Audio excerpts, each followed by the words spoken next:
16వ అధ్యాయము. విశ్రాంతి దినము గడిచిపోగానే మగ్దలేనే మరియయు, యాకోబు తల్లి అయిన మరియయు, సలోమేయు వచ్చి ఆయనకు పోయవలనని సుగంధ ద్రవ్యములు కొనిరి. వారు ఆదివారమున పెందలకడ లేచి బయలుదేరి సూర్యోదయమైనప్పుడు సమాధి యొద్దకు వచ్చుచుండగా, సమాధి ద్వారము నుండి మన కొరకు ఆ రాయి ఎవడు పొర్లించునని ఒకరితో ఒకరు చెప్పుకొనుచుండిరి. వారు వచ్చి కన్నులెత్తి చూడగా రాయి పొర్లింపబడి ఉండుట చూచిరి. ఆ రాయి ఎంతో పెద్దది. అప్పుడు వారు సమాధిలో ప్రవేశించి తెల్లని నిలువుటంగి ధరించుకొని ఉన్న ఒక పడుచువాడు కుడివైపున కూర్చుండుట చూచి మిగుల కలవరపడిరి.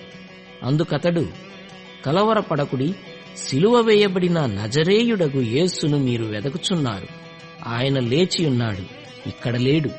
వారు ఆయనను ఉంచిన స్థలము చూడుడి.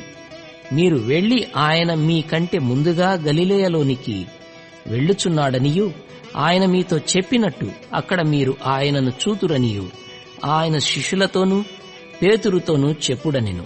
వారు బయటకు వచ్చి విస్మయము నుండి వణకుచు సమాధి యొద్ద నుండి పారిపోయిరి. వారు భయపడినందున ఎవనితో ఏమీయో చెప్పలేదు.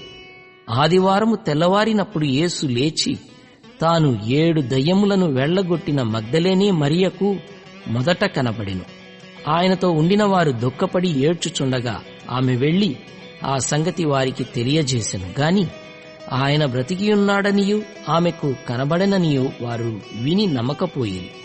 ఆ తరువాత దారిలో ఇద్దరు ఒక పల్లెటూరికి నడిచిపోవుచుండగా ఆయన మారు రూపము గలవాడై వారికి ప్రత్యక్షమాయెను. వారు వెళ్లి తక్కిన వారికి ఆ సంగతి తెలియజేసిరి గాని వారు వీరి మాటనైనను నమ్మకపోయిరి.